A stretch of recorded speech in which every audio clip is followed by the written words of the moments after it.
This is Isaac, Dr. Isaac Ruffin Jr. coming at you with the daily Israelite insight. This is the pilot episode of what's going to come forth as a daily episode on relevant topics of today.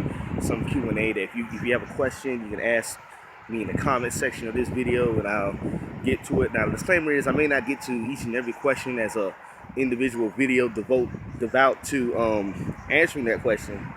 At the same time, going by the inspiration of Ruach Kadesh, the set apart spirit, about this. I'm already prayed up. So what I'm going to talk about today with this small video, all these videos are going to be no more than 3 to 5 minutes. So don't look at anything more than 5 minutes on these videos here. They really think I get whatever I need to say in under 5 minutes anyway. But a brief introduction about this video here. What is the Israelite? Insight? Well, the thing about having an Israelite insight is that when you are Israelite, you are basically a seed of Israel, Yaakov, Jacob. Ite, anytime you see the suffix ite in Hebrew, it means son of, descendant of. So when you're saying you are Israelite, you're saying you are a seed of Jacob, Yaakov. Jacob in Hebrew is Yaakov. And when you're saying that an Israelite perception here is, it is a stark contrast to the mindset of the Western mindset over here in America, where things are apostate, that things where right is wrong and wrong is right, and clean is unclean, and unclean is clean over here in America. So with the Israelite mindset, you are going according to scriptural fundamentalism with a spiritual application. The perception that you have as an Israelite is set apart.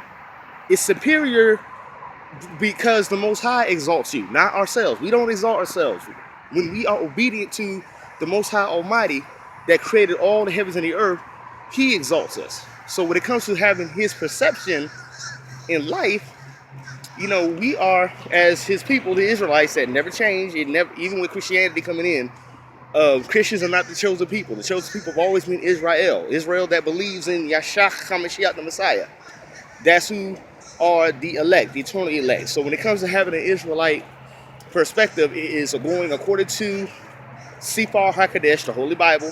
You can read this in Galatians 3:29, where he says, if you be in the Messiah, or quote, quote, Christ, if you be in the Messiah, you are Abraham's seed. That makes you an Israelite because Abraham is the grandfather of Yashrael, Israel, Yaakov, Jacob.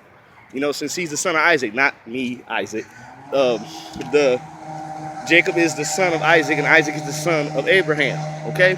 Through Sarah, all right? Because, you know, Abraham had, if I'm not mistaken off the top of my head, I think he had 8 children, or 7. I think 7 or 8 sons.